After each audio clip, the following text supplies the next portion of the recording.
الا كتبعوا انتم ايضا كتشتغلوا بنفس النسق، وانه ما عمر ما كان شي تسميه من المسميات نقولوا راه ما عملناش لانه كاين كذا وكاين كذا، ما عمر ما تشكينا لا من تماسح ولا من عفاريت ولا من فياله ولا من اي شيء.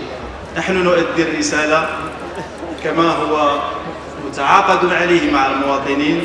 السيد الرئيس يبذل مجهودا مضاعفا، والعمل والامل هو انه نرفعوا من مستويات التنميه عموما، لكن المسؤوليه السياسيه ديالنا هي مسؤوليه ايضا قائمه اننا نساهم مساهمه حقيقيه في انه الخيار الديمقراطي.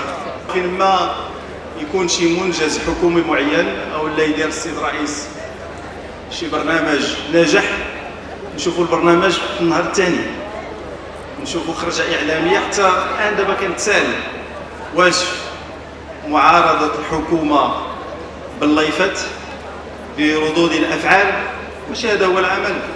وهذا الذي ينطلي على المغاربه. العمل وانه خلي الفاعل اللي مسؤول واللي مطوق بالامانه الانتخابيه وبالدستور خليه يدير شغله، ثم بعد ذلك جيب انت البديل، قل اخطا هذا الفاعل هنا ونحن نقترح هنا، ما يعني نقترح في هذه النقطه كذا وكذا، ولكن ما يمكنش تكون هذا الهوس. السيد رئيس الحكومه خرج اليوم، غدا نخرجوا في الصباح بالزربه مع 10 الصباح اجيو باش نغطيو. ماشي هذه هي السياسه، ماشي هذه هي الاخلاق ديال السياسه. السياسه ما كتمارش بهذه الطريقه هذه. لذلك العمل يجب ان يستمر وهو مستمر.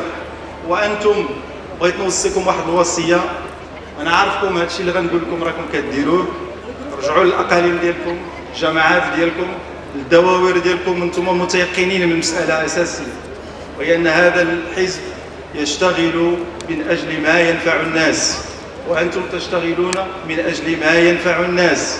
ما تخليو حتى شي حاجه تاثر فيكم. العمل، القرب من المواطنين، الاستماع للمواطنين، وسيستمر المسار. شكرا لكم. حيوا معي حيوا معي.